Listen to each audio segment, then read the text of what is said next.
are recording. Okay. Okay. Aloha, everyone. We're hosting a discussion today on HONUA about a recent monologue that took place at Waiwai Collective this past weekend. It was hosted on July 11th, Saturday. It was called the Kāwā Continuum, Space-Time Awakening was the title. And it was Pūlama Collier who hosted this discussion, and she called it a Moʻike Aloha Monologue as opposed to Monologue.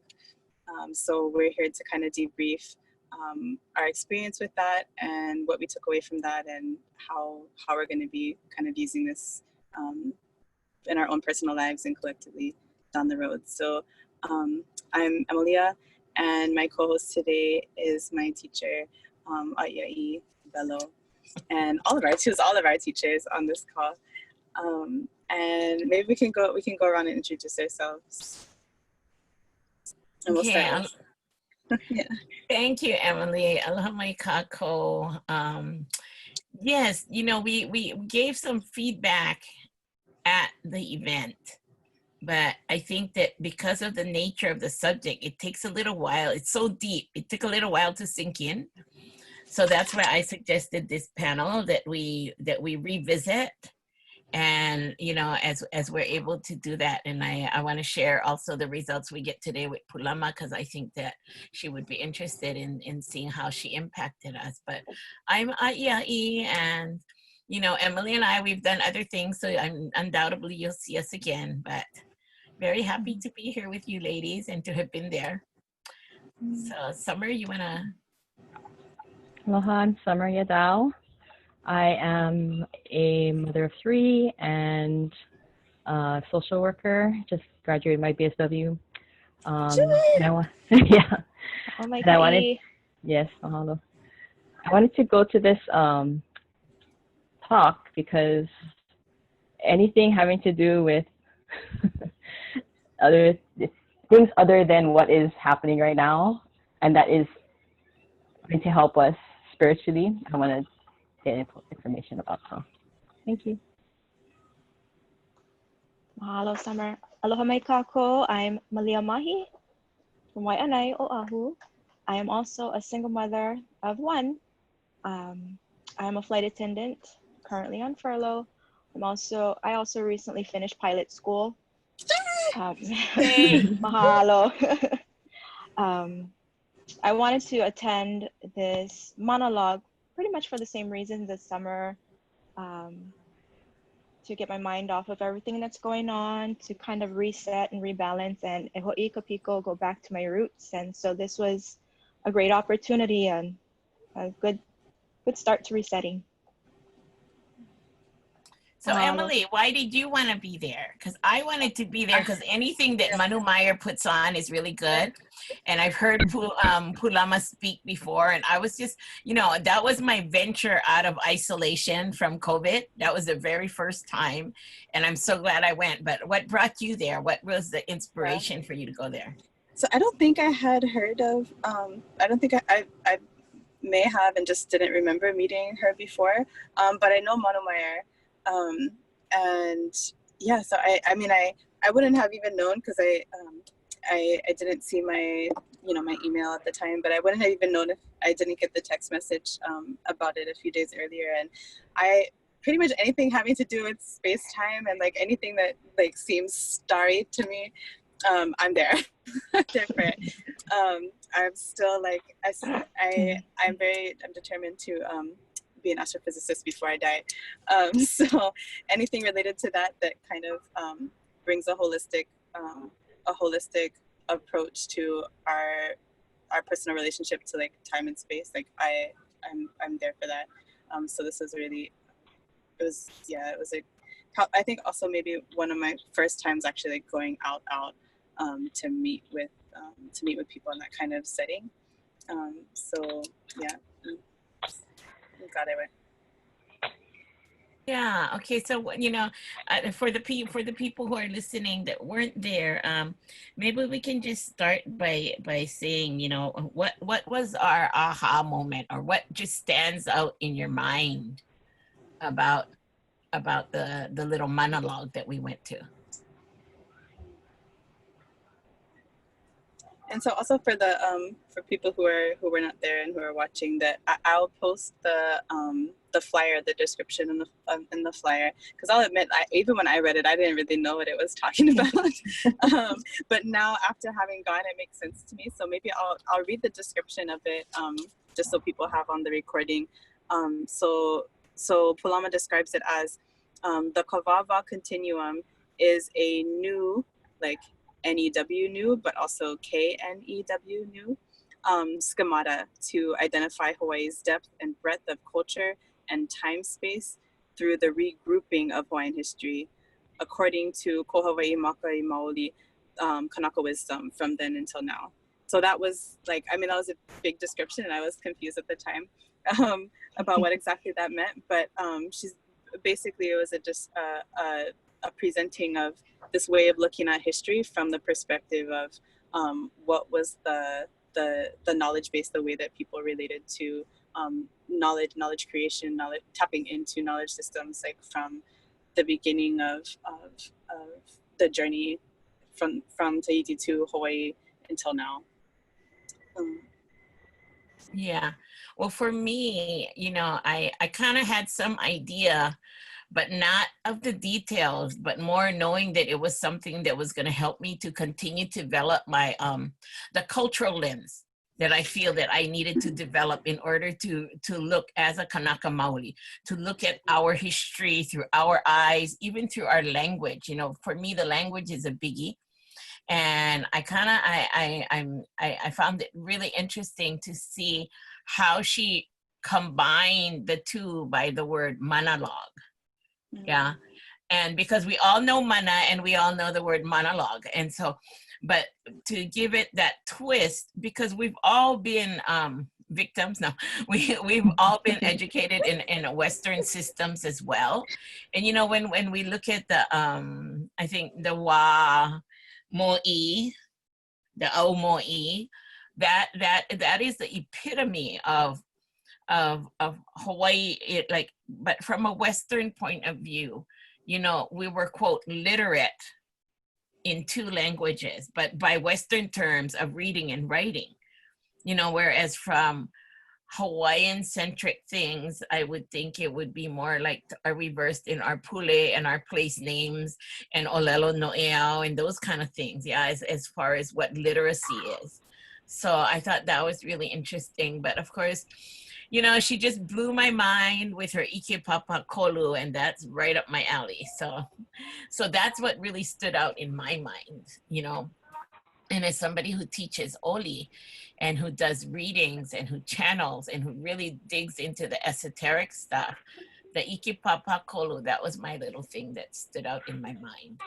So it's adding another layer, we have the literal, and then we have what we know as kauna, that by now everybody ho'olelos and stuff, we look for kauna. But then there's the bigger picture, the esoteric picture, which is the universal and the cosmogonic. And I do consider myself a global Kanaka. So for me, those things are really important. So to add that third layer, this really expands our possibilities. Yeah.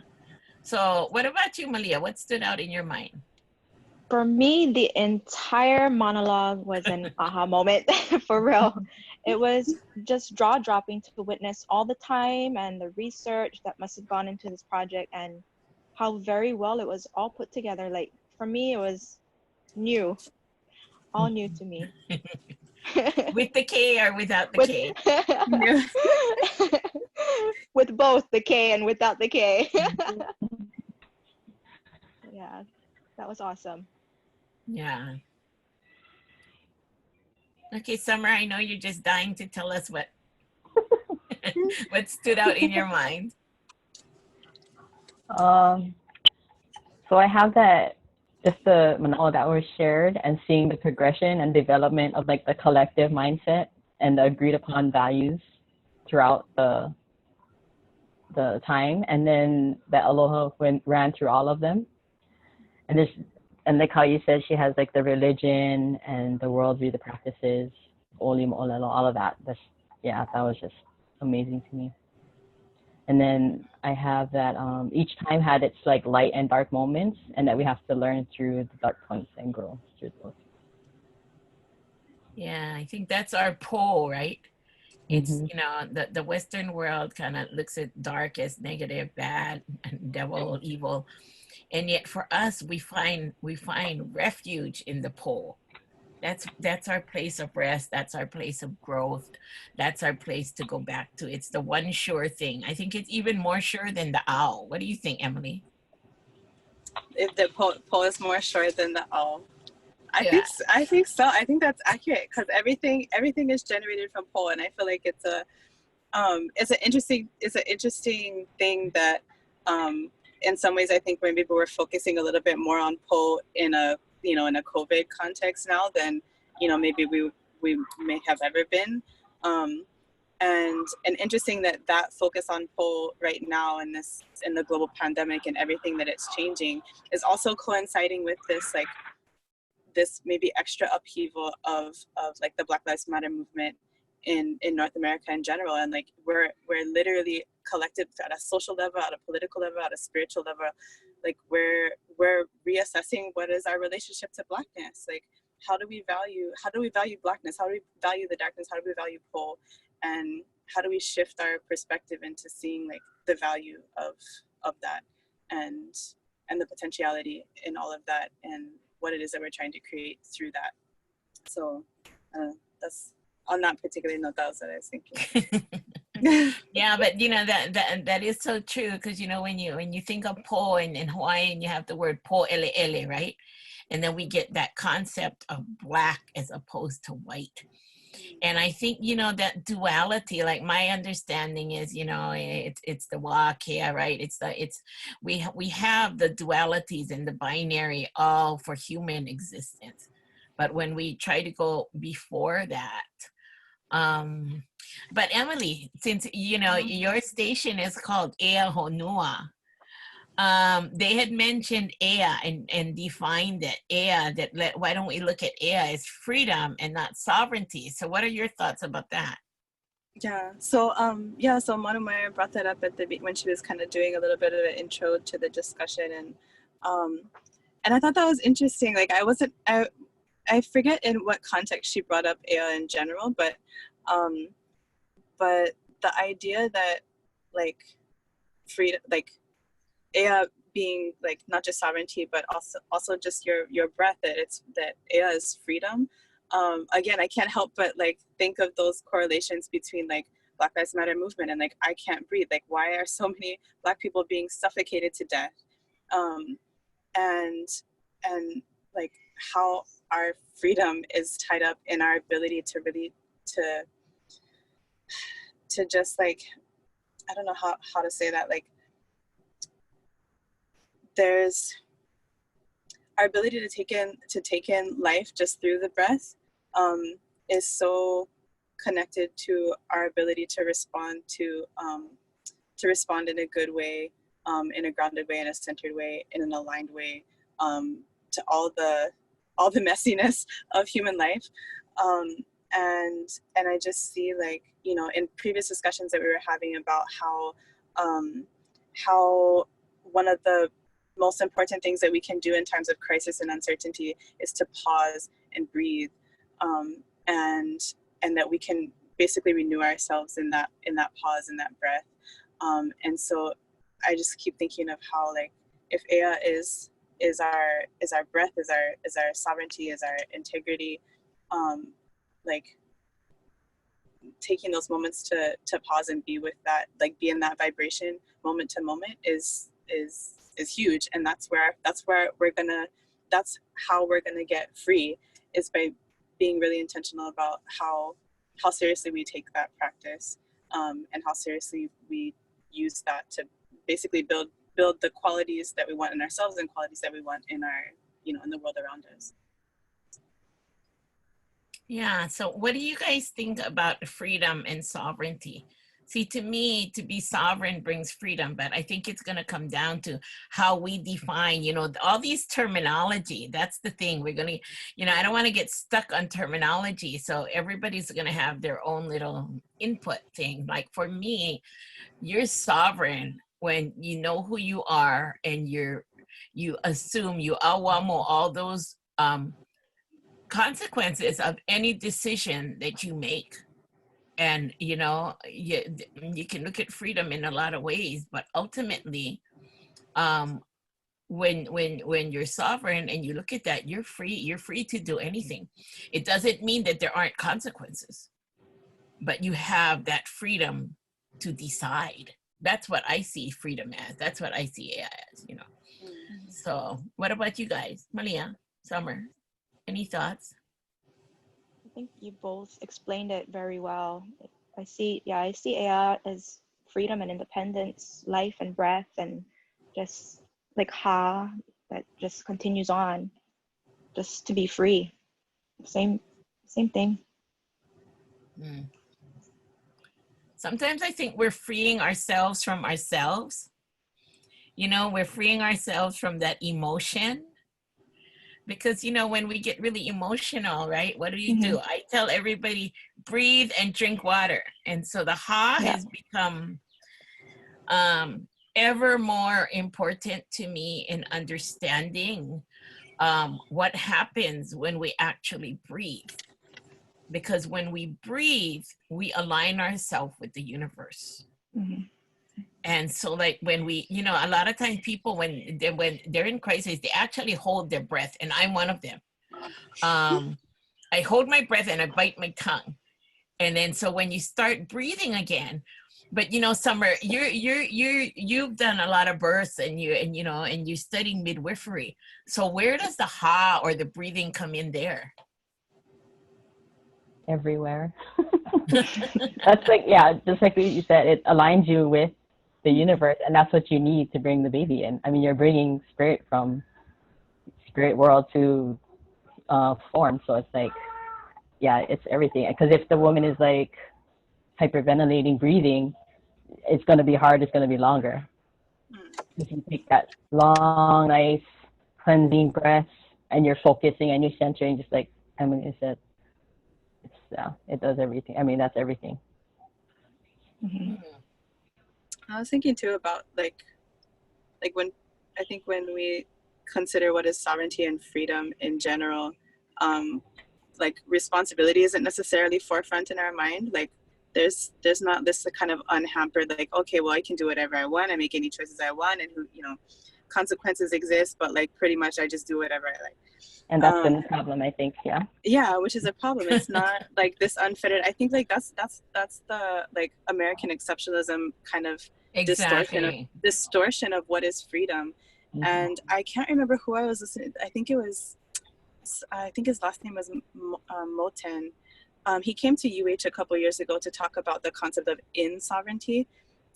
So he was basically like kind of doing African-American scholar, but he was basically trying to, like, I mean, he was in the process of kind of coming to these conclusions himself, so he didn't have it like as a full, you know, solid theory or whatever, but this idea that like our conception of what is sovereignty and freedom is a distortion, and that really what we're saying is that we have to be like, our independence, our freedom is dependent on other people's and on other non-humans, and that we cannot, like, if the land is chief, then like what does sovereignty really mean, or what does freedom really mean for me as a human being? So I think about that, like we have to be accountable to something. Are we accountable to the land? Are we accountable to you know, to whoever's your God? Like, you know, what are we accountable to, and how does that inform our freedom or our Aʻiaʻi?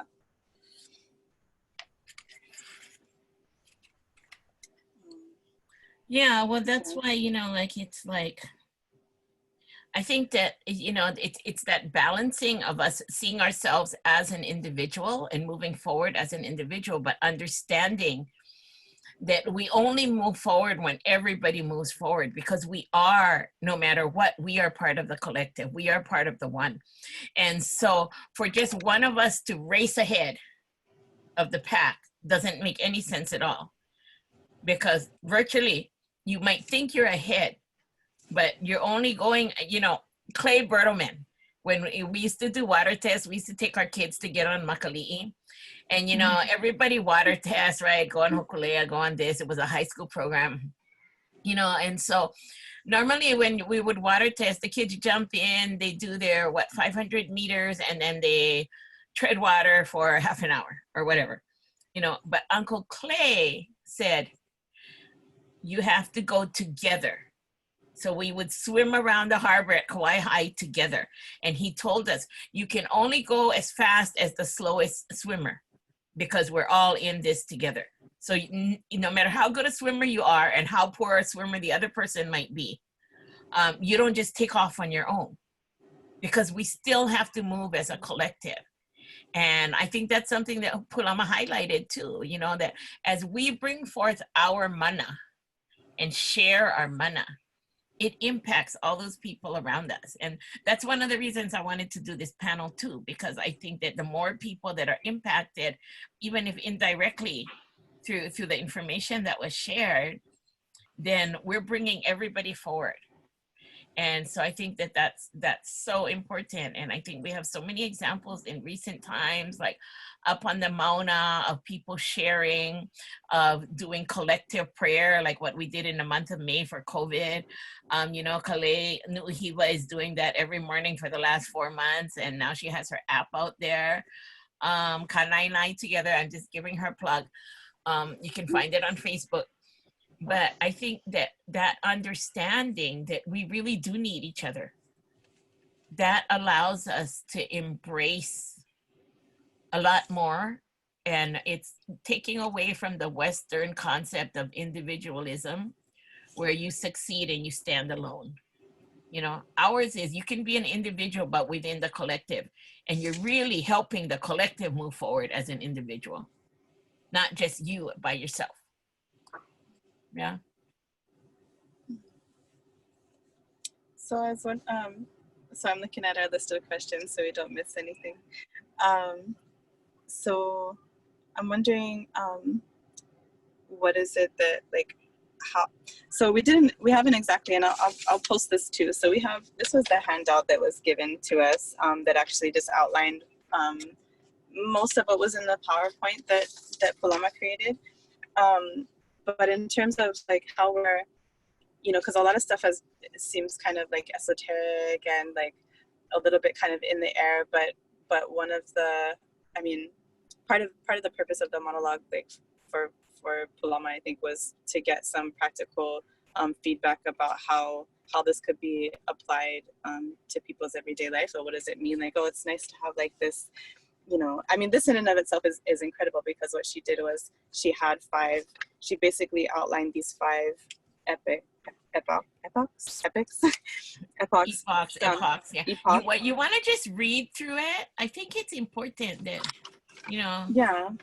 Yeah. So so folks who are listening can know. Wait. Oh, I almost started at the end of the epochs.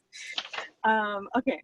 So we have the Wa'omakua, and it's the remote epoch, which is, the relative years are about 300 to 900 AD. So that was basically when the first migration from the Marquesas to Hawaii occurred.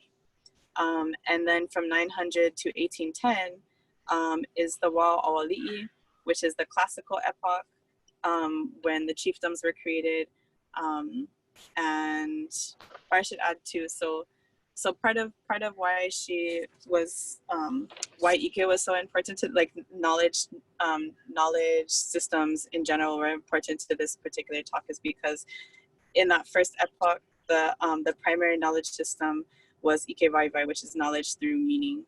And so, like, basically the people who are Hawaiians now were not Hawaiians at that particular point. They were becoming Hawaiians. So So this is through, so knowledge is created through creating meaning in your, in your environment at that time. So in the remote epoch, it's the first migration to Hawaii. After that, from 900 to 1810, is the Wā Awali'i, which is the classical epoch when the chiefdoms are created, and then the knowledge system shifts from kind of a how would you call that, like a primal or like a native spirituality sort of system to a polytheistic system. So the primary knowledge system is Ike Mana, which is knowledge through divine power. So now it's not just you communicating with the elements in a kind of non-specific way, it's you creating with, like, okay, you're not going to communicate directly with, with the water, you're gonna refer to Kane, or you're gonna refer to Lono, or you refer to these specific akua. After that, from 1810 to 1893, there's the Wā Aumo'i, which is the traditional epoch when the Hawaiian Kingdom comes to be. You have Hawaiian Kingdom subjects, Hawaiian nationals. There's the shift to Christianity, and the primary knowledge system shifts to Ike Loa, which is knowledge through eminence of the ali'i, the status that was created, the social status, political status that was created in Hawaii at the time. The fourth epoch is the Wā Au Kupa, which is the neo-traditional epoch, she calls it. I was born then. Yeah. So this is 1893. This is from 1893 to 1978. And this is obviously characterized by the illegal overthrow of the Hawaiian Kingdom government and the occupation thereafter by the United States. Still, the spiritual base is monotheistic, although not necessarily exclusively Christian.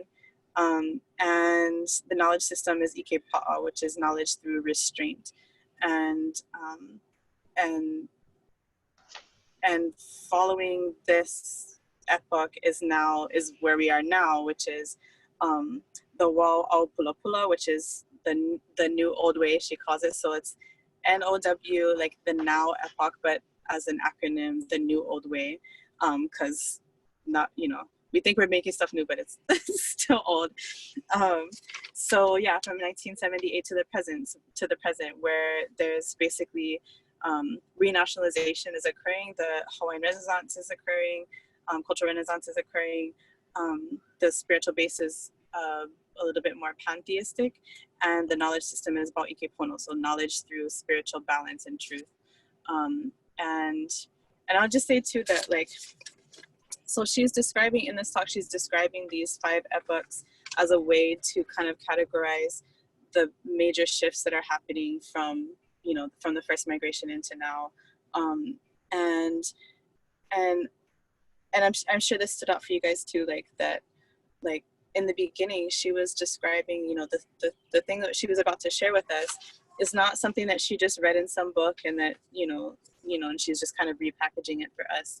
She didn't get to sit down with her elders to talk about any of this kind of thing. She didn't, nobody gave her these terminologies and these delineations and any of that stuff. So the fact that this came through as a kind of a how do you call that, like a amalgamation, unfurling, and a communication, like a spiritual, ceremonial, ritualized communication with her ancestors. And I think that's a really big deal for us to talk about. I think too is that, like, so many people, I mean, all over the world, Native people all over the world, and just people in general all over the world, we feel oftentimes disconnected, especially if we come from histories of like occupation or colonialism or slavery. There's a huge disconnect if you don't know your family names, or if you don't know, where people are from in your lineage, or you don't know, you didn't grow up speaking your language, you didn't grow up, with all of these things that we associate as being like quintessentially Native, or things that would make us quintessentially like, who we are, where our genealogies are from. And that doesn't mean just because you've lost your language, just because you didn't grow up a certain way, doesn't mean that you're suddenly like permanently cut off from from that knowledge, and from who you are, who you're meant to be, and that you can dream. Like, you can dream and those things can come to you. You can be in communion in so many different ways, with your knowledge system, with your ancestors, with the places that, that your people come from.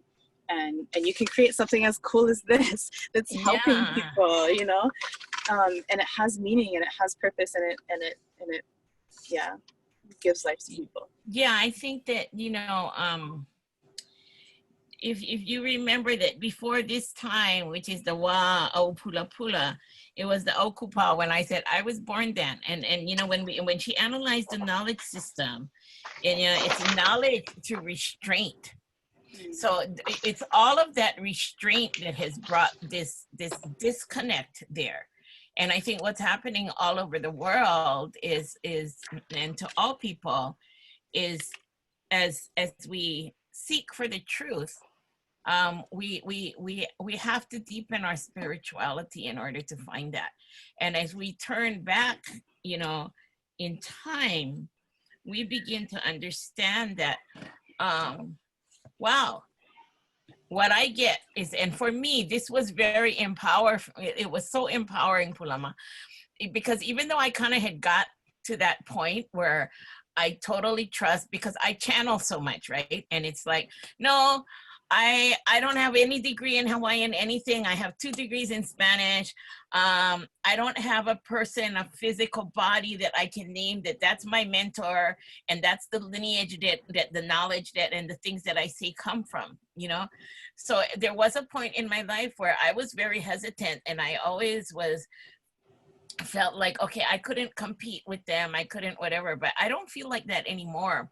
But it was still a validation that all of the things that I say, and you guys know that I say all these other weird things that are not written down anywhere, and but it comes. I told Emily earlier, I was born in the Wa'aukupa, and we're living in the Wa'au Pula Pula, but most of what I channel actually comes from the Wa'umakua and Awali'i, with a smattering of Aumo'i because of Kamehameha and Lili'u and the Ali'i that come and appear to me.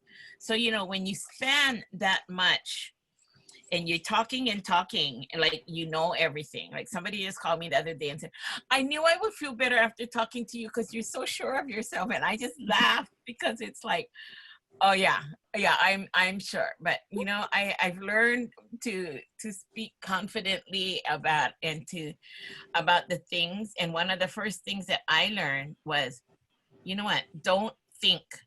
You have to be able to just communicate it, and don't mess it in your head, and don't change it and try to rationalize it, and to just say whatever is told to you to say, you just say it, So for me, that was really freeing. But then when you look at the knowledge system that is from our time, the Wa'au Pula Pula, it says spiritual balance through truth. And that balance is kind of similar to my model on Hawaiian well-being. It's our pilina. For me, it's our pilina. It's our pilina with the aina. Is that healthy? Is that working? Is that happening? Our pilina with akua without and within. And then for me, I also tie akua without and within to myself. And we have to have that pilina with ourselves. And then our pilina with our fellow Kanaka. So Kanaka to Kanaka. And so, aloha is the basis of all of those pilina. Yeah. Aloha aina, aloha kekahi kekahi. And then, kapu aloha. That sacred one. And that's why it's with yourself, but we are all sacred. And so that, in under each wa, she has like different things.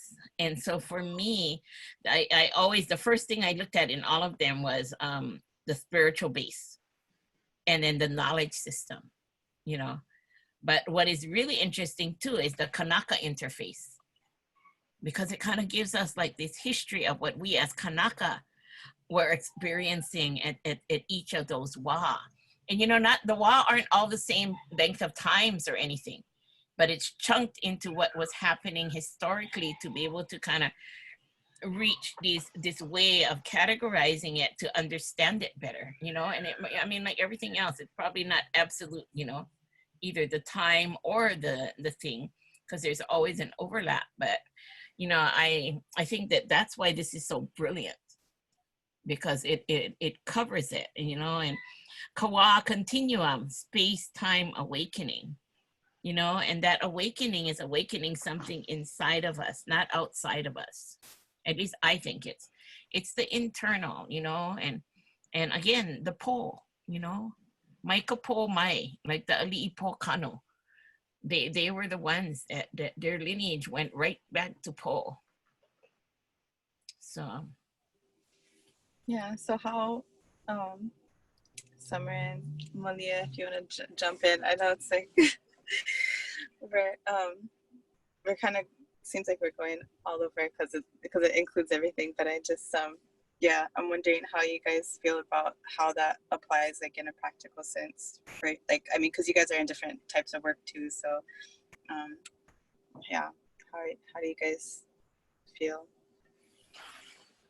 yeah, or what would you want to get more deeper into? What do you want to know more? What do you want to like expand on in your own life, you know?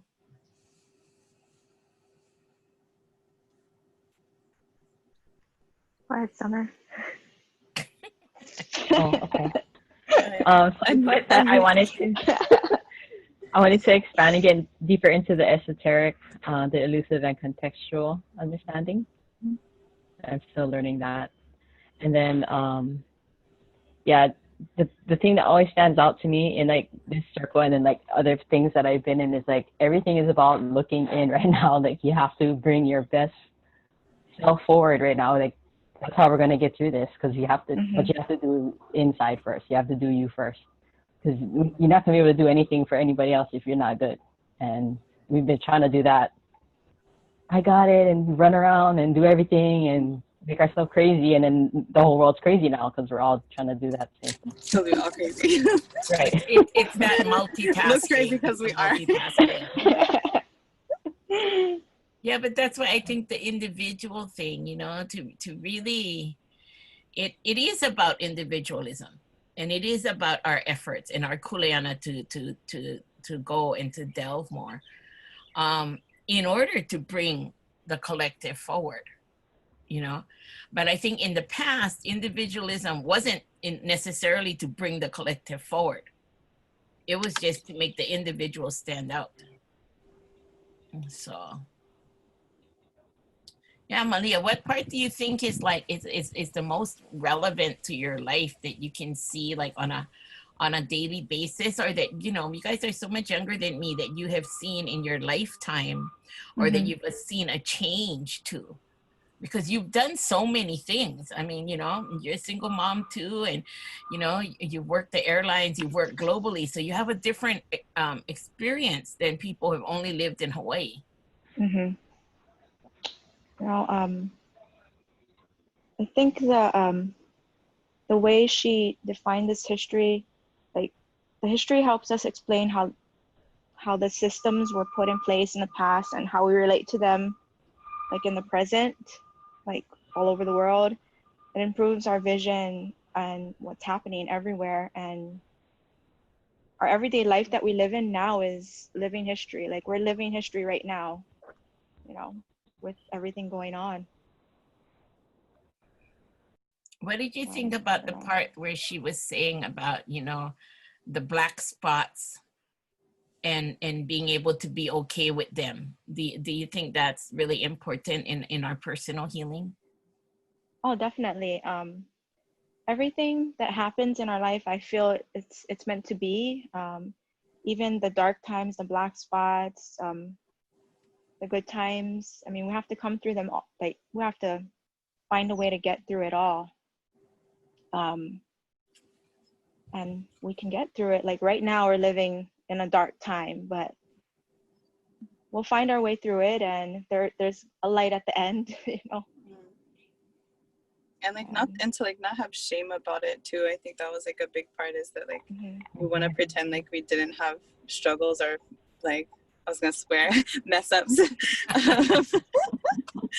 anything like that. But like, you know, the difference between like learning and growing and trying to do better and trying to even correct, like certainly like trying to correct the things that we didn't do so well in the past. Like there's no shame as long as you're holding yourself accountable. Yeah, and I think that, you know, with the way that things going right now, this is a really big validation in a way, to let us know that, you know, even so far as social justice, if we are waiting for the literal social justice for things that have been taken away to be put back or to be undone, you're gonna wait forever. We need to, on an individual basis, come to terms with those things in order for us to heal. And that's going to be, because if we wait for the external institutions, we all know that is really slow. You know, the change, that's where the change is slow, or is it even existent, you know? And then what it turns into is that we become these dynamic, manifold beings who have the capacity to embrace good, bad, ugly, the change, but also to be so excited and inspired about moving forward in our future. You know, the past goes before us. It already happened. So how long are we going to hold on to those emotions without moving forward?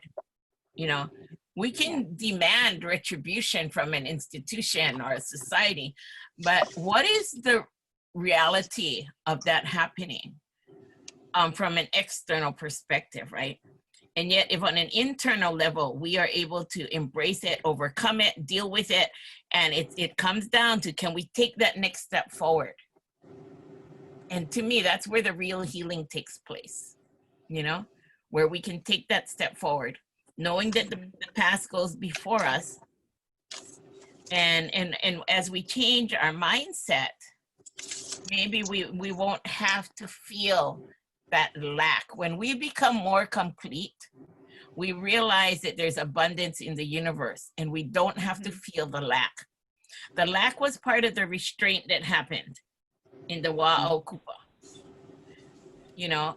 And so when we can free ourselves of those restraints, then we can move forward. But the thing is, it's painful emotionally. But by being aware of that and by being able to let that go, we can most certainly move forwards on all other planes and all other levels, you know? And so I think this is such a key point in history of Black Lives Matter too, you know? And that's a part about the Western society and the association of words. Yeah, which is why I love her thing too about making the word Manalogue and Moʻike and, you know, Kāwā, the Ike Papa Kolu, yeah, is that we all come from both of those worlds. And we have, words carry a certain amount of mana on their own by what people have attached to it through the centuries. And so if we're going to change that or break away from that pattern, I think this creation of new terminology and an attempt to articulate these things is just wonderful. Yeah, I was gonna say too that like just the concept, just the, you know, the word that you know that she created of, or the term that she created of Moʻike Aloha Monologue as a concept, like, you know, just when she was going through, like, okay, there's Moʻike and then there's Mo'ike, as that, like, that ubiquity, that and continuity of aloha through space and time, that, but like Mo'ike is also an interpretation of a dream. And so I tried to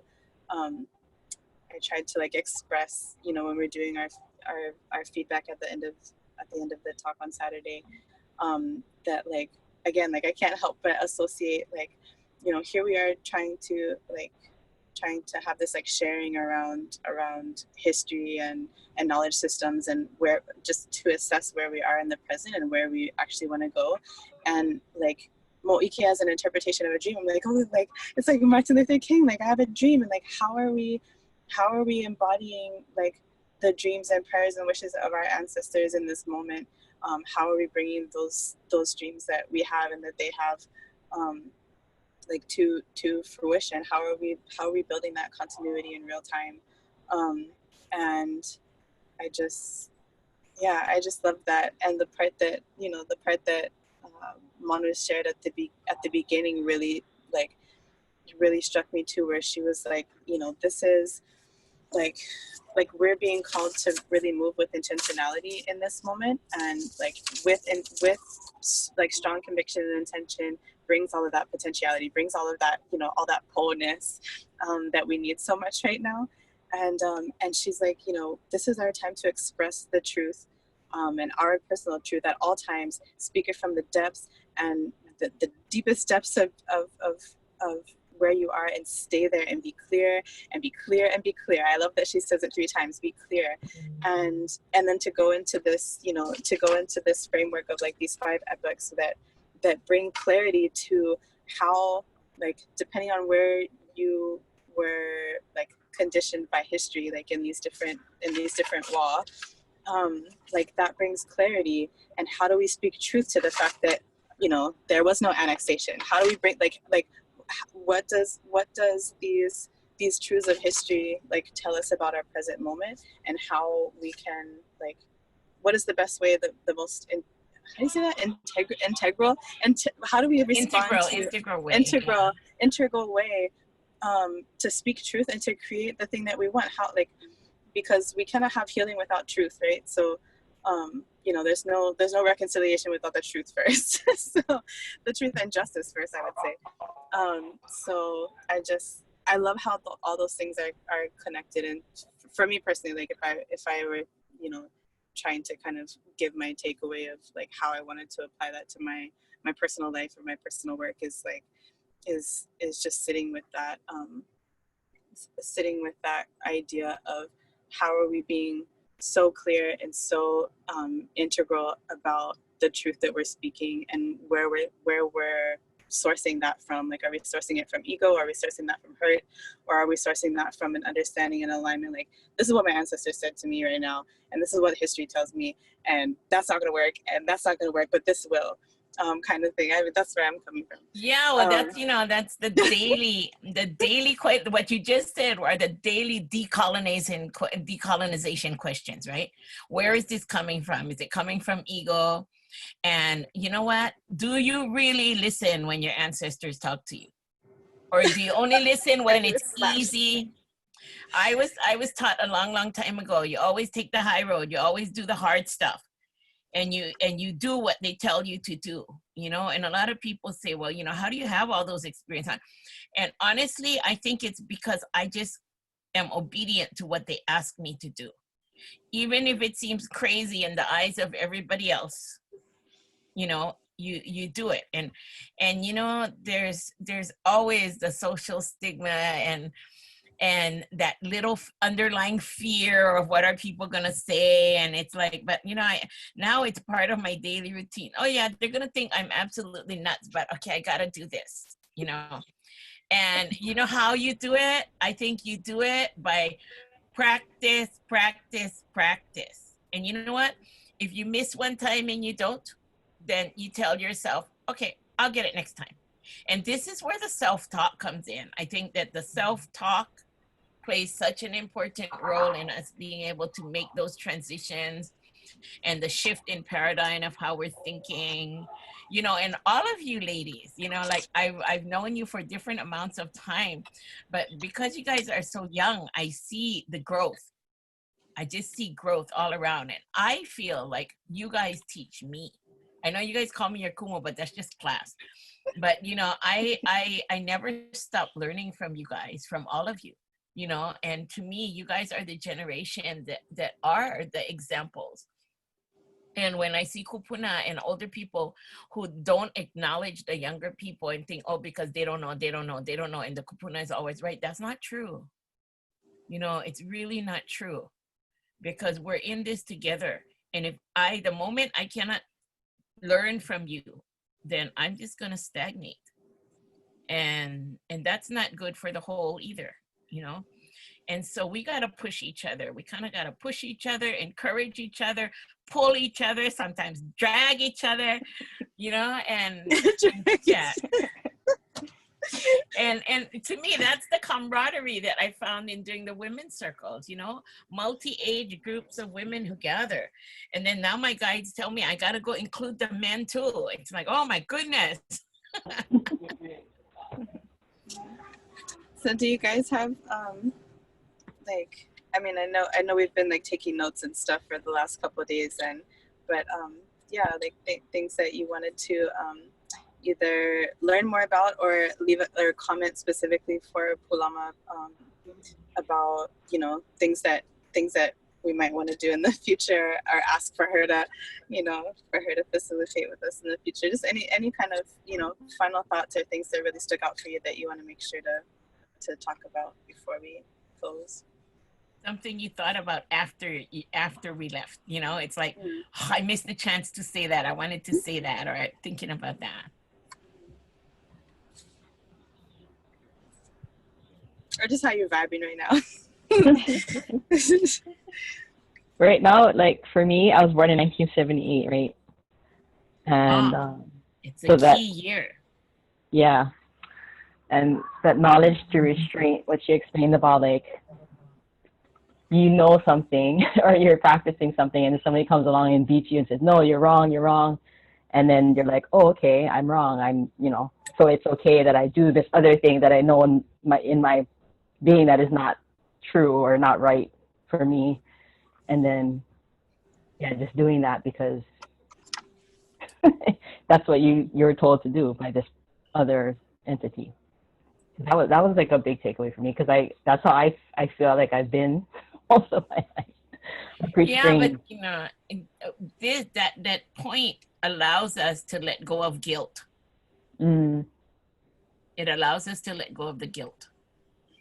Yeah, that's another one. And to move forward, right? Because we all know guilt will weigh down your feet where you can't take another step forward. You know, and it is about self. It is about us. Because if we don't heal on those levels, how are we going to help the collective? Yep. Right? We're going to be the one dragging everybody back. We're going to be the slowest swimmer. And everybody's going, come on, Summer. Come on, Aʻiaʻi. So Malia. Yes. Ike papa kolu. Huh? The Ike papa kolu. Yeah. I want to know more about too, like you said. Oh yeah, but I was going to ask Malia if, you know, at one point Meliana was saying, you know, is it the apocalypse, like the apocalypse? Yeah. And then she was saying that the apocalypse was actually the lifting of the veil. So what do you think about that? Or what do you understand that to be? You know, of having these epochs aligned for us now. Does that lift the veil? Does that give clarity? It's like an evolution of a revolution. Yeah, well, because so much has evolved over time, and now we're revolving. Our people are making a change. Yeah, it's so new to me. That's why they call it the now epoch, like the new old way. It's a revolution. It ain't nothing different. Ain't nothing changed, really. We're just you know, everything is there. It's just how do we access that knowledge? And you know, I'm so glad that Pūlama does the Moʻike and expands and listens to her dreams and looks at that. You know, one of my elders at Sundance, I was like all worried, and she told me, what's the matter? And I said, you know, I feel like I've been blessed with all this Ike, and I haven't found like the person to leave it to or to teach to. And she told me, you know what my teacher told me? My teacher told me that that's why we have dreams and visions, because if you didn't do it in this lifetime, you can do it in the next. And so she said, and so don't just give it away just for the sake if you don't feel that the person is prepared. She goes, you can always come back to them through dream time, you know? And that was such a burden off my shoulders. You know, so yeah, our world has changed so fast, and it's changing so fast, you know. Mm-hmm. Yeah, I thought that was a really cool play on the words, the apocalypse. Mm-hmm. Okay. Any other thoughts or anything that anybody wants to share with Pūlama? So I just want to bring her back and just keep her with us. Yeah. Hibernate and talk story. I would love, Yeah, I mean, I don't know how much she's like actually like collaborating right now or has been collaborating already with Collier, but I would really love to see like some overlays of like moon calendar stuff with these kinds of things, and just kind of like how do you call that, like divination type of things, like how like the prophecies, like even though like because she does have, you know, associated with each of these while she has like a what do you call that, like a Mo'olelo. selection, yeah. So you know, you go from Na'omakua to like all the way through to like Hawaii 78, like the oli or the belly that are like quintessential to that time period. So I would love to see like overlays with just prophecy and just like divination in general, because I don't really have any like real knowledge or experience with this, but I know that there are resources around like kind of like a moon calendar astrology type of like knowledge systems that do exist. So I'd like to see maybe some of that. I just want to see a little collab, like a Collier times. You know, Yeah, well, collab. I was with Yadao. Collier this morning for our morning pule for Kanainai, and you know, today is Kaloa Pau, I think Kaloa Pau, and she said like today was a really good day to dig into esoteric stuff and ancestral knowledge. So I think our panel is scheduled on a really good day. So Yeah. hopefully this is really fruitful.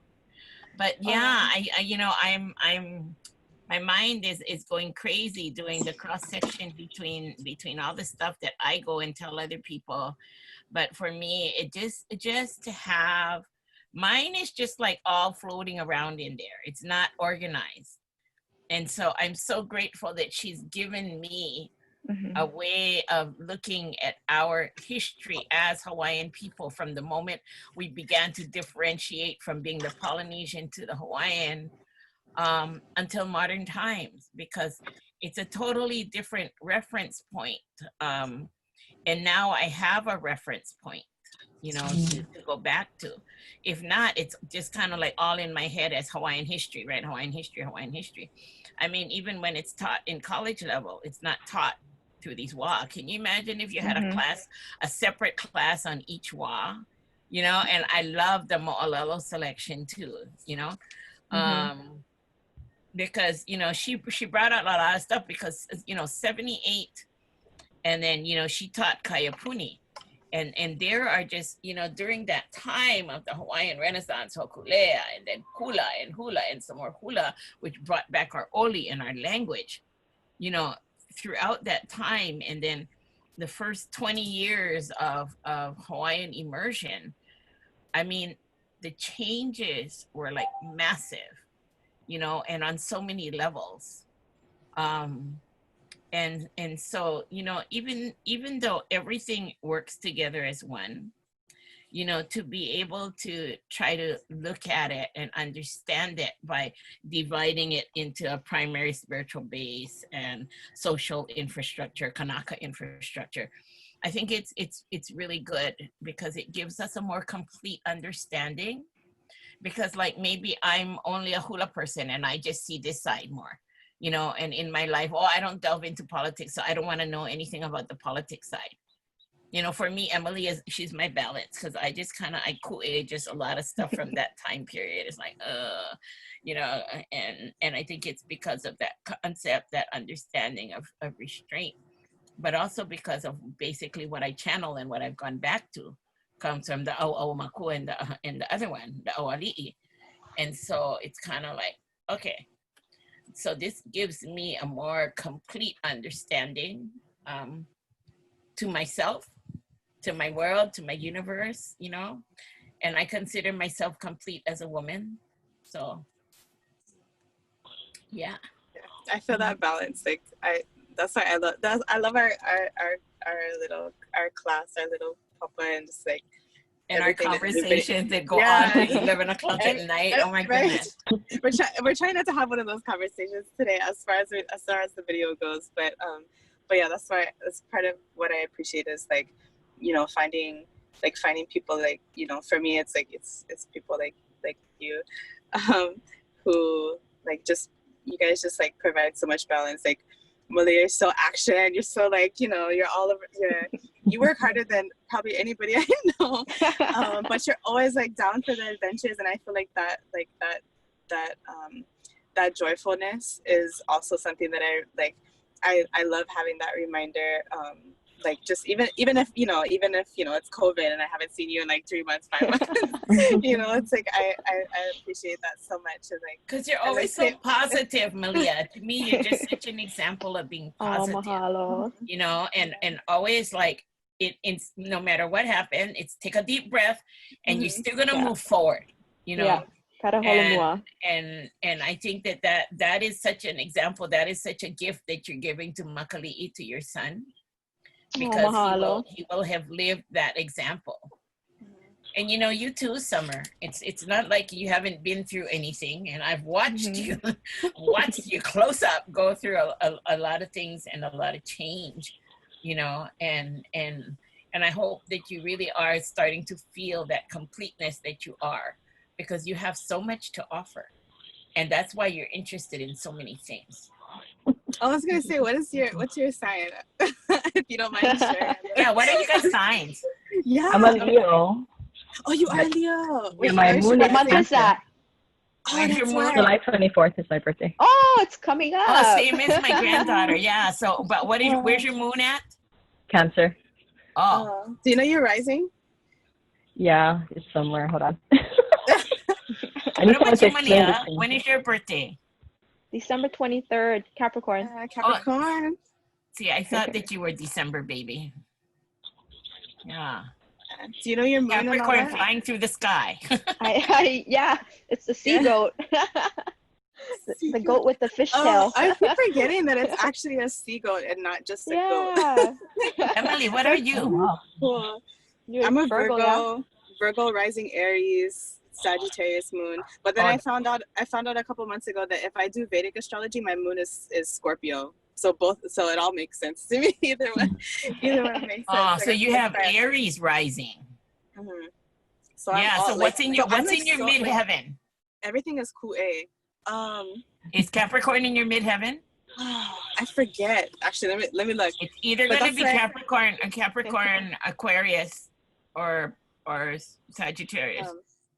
Yeah, but I mean, because like so Summer, like because I almost have like this Pisces vibe, like that I kind of see you as like that kind of like expansiveness, but I think it's the Cancer moon, the where water. you just hold this like. You know what? I said it wrong. What is it? I said it wrong. My moon is Pisces. Your moon is what? My sun is Cancer. So psychic. Yeah, no, because so you're like, Cancer, you're not Leo. Yeah, that's what it says. Because you know it's gonna depend on the actual year, because that date that you're born is so close to the cusp. Mm-hmm. Yeah. Mm-hmm. But yeah, that like that expansiveness. So I mean it's funny this is being recorded, but just to like for me personally, I'm just thinking like as far as illustrating that like even within this like just the four of us, like, you know, that part that you were talking about, Auntie, about like having that balance in the relationships that we're nurturing, like it's so like I feel so nourished, like from this talk in particular, like I just felt so much fullness, just like being around you and being around everybody who was in that room, and just everything that we were sharing is just like, I think it's easy for us to feel like, oh, like I'm too much this, or I'm too little that, I'm too much this, and I'm too little that. Like, oh, that's the Virgo talking. That's the Virgo talking. But like collectively, it's like I'm good. Like, I'm good. Like, the type of person that I'm like, Ku'e Aries rising. Like, it's just like the warrior, let's take action. But then also like the analytical Virgo, and it's like Mars in retrograde. So it's like, I'm not necessarily like quick to be in your face about something, but if but I will contemplate the right move before I take action. But like all that fieriness, like to have that tempered and balanced and like alchemized by like other aspects in my chart, obviously, that like I try to tend really carefully to, but like to also see those balances like reflected in all of you, and like, the things that I really love about each of you, and other people too, that I want to cultivate in my life too. So I just as a reflection on like, none of us are too much or too little, like in this really kind of like in this absolutist sense. Like we complement each other, and we need each other. And I think that it's so interesting you brought that up, because for me it was so meaningful to have the people who were there. Some of them I knew, a lot of them I didn't know, but I just felt that they were the ones who were supposed to be there. And I listened really attentively to their comments, and I just felt like, how can I say, like I felt at one with them through their comments, in understanding that we are a collective. That's what I came away from there, understanding that even at a deeper level, that we are a collective, but our kuleana is individual. And we're the ones that got to make it work. But yeah, so, there's so many ways of looking at things. And I could go off on you because I studied astrology for so long, but, for me, being that we are in Ko Hawaii Pai Aina, the Aina itself carries the vibration of the history. And so that's why, for me, it's important to look at it through our language, if you speak, through our history. And even if you don't speak the language, language learning is a lifelong thing. And so even if you can carry on a conversation, we're still learning. And so to me, the sounds of our language are important. And it's important to say those words, and to say Kāwā Continuum, and to say Moʻike, and the Ike Papa Kolu. Good, we're moving on up from Elua, we went to Ekolu. And that ekolu is the cosmogonic level that we've been talking about lately, in our own conversations, when I talk about cosmogony and the Wairua and the whole movement and stuff of the universe. And so maybe we could kind of close with this one question. And it's a kind of a loaded question, but I think it's really cool. And it's, where is that one about uncertainty? How are we responding to uncertainty? At this time of COVID, there's so much uncertainty. So how are we responding? Summer, you want to take the lead? Sure. Like I shared with you earlier, I feel like my whole life has been one big uncertain thing. So like, I feel like I've been born for this time. That makes sense. I don't know. It's like, nothing is certain. Everything changes. So like, you just got to go with what's going on and just take care of what you can, and mostly yourself, make sure you're good, and everything else just falls into place, and you just got to trust. Yeah. Have faith. That's such an important point. What about you, Malia? You face uncertainty in the job field as a flight attendant and a pilot, right? Yeah, definitely. Just taking it in day by day. I mean, just got to go with the flow. That's all you can do. Making the best out of life, from Mauka to Makai. Spending time with Ohana. Just trying to learn new hobbies, keeping busy, and definitely planning ahead for the what ifs, because there is major change in the airline industry and all industries all over the world. We don't know what's going to happen. So I'm just trying to plan ahead. Just trying to stay positive. Well, you know, I'm the normal person who resists change and everything, but my latest thing from a couple years ago, embrace the change. And every time I say it and I tell somebody else, I'm really just telling myself because it's hard for me. You know, I'm a person of habit, but embracing the change changes our attitude, and Yeah. that to me, that attitude, even just the thought that I want to embrace it, helps me. You know, because we're all looking for the stability of the brief reprieve that will never come. So I'm going to turn the time back over to Emily and let her have the last say, and, you know, close our session out today. Thank you guys so much for joining us. Mahalo. Thank you. Yeah, thank you, everybody. So how am I dealing with uncertainty? It's so weird. I'm learning very potent lessons, especially in the last like 2.5 years or so, 3 years, which still also like kind of corresponds to the Saturn return, the whole thing. So young. So I think I'm learning really potent lessons about like the uncertainty. I think I've always kind of in a lot of ways, like I thrive in transitional periods, like that whole like mutable energy, like it's really like I enjoy it, like, and I don't want to say I enjoy chaos, but I'm able to respond really really like even-mindedly about it, even though I might have, you know, like I have my moments where I need to process internally like the huge waves and valleys, right? But for the most part, I think I do pretty well with uncertainty and with that kind of just that mutable flow. But I think I'm learning that like I really I'm, like, how many times I gotta learn this lesson? I really have to I really have to trust that when I am trying to be in communion with like my ancestors and with the land, that like that they heard me, like they heard me and they're there and they got it, like we got it, like we all collectively got it. And like as much as I think I've responded to certain change from a place of trauma response in certain cases, like I don't necessarily want to do that anymore.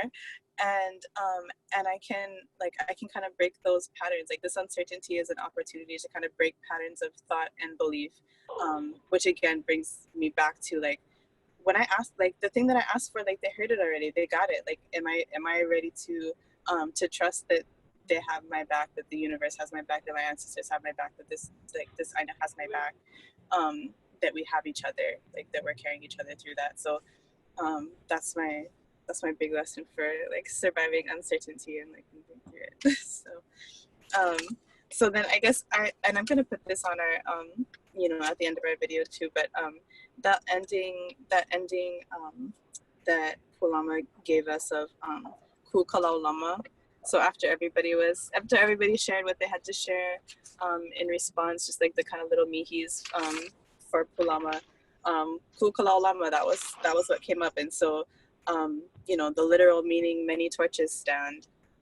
The kauna of it is, it's a signal of victory, and that deeper, what's the word that she used? So it's noahuna, like the deeper the esoteric meaning, the meaning that they can only come from experience kind of thing. It's like this multi levels of light consciousness appearing, and yeah, so I love that because it makes me think, like, you know, even though it was just like a small kind of mixed group of people who came to this talk, like for me it was a sign, like the things that people were sharing, it was a sign that like victory is upon us. Like we are the victory. We're embodying this victory. The fact that we saw value to come to this, to share in this together, these five epochs, like and find ways to incorporate that into our lives, like that's a sign of victory, that we care about our history and that we care about our spiritual response to history and to our place in the world. I like that. So.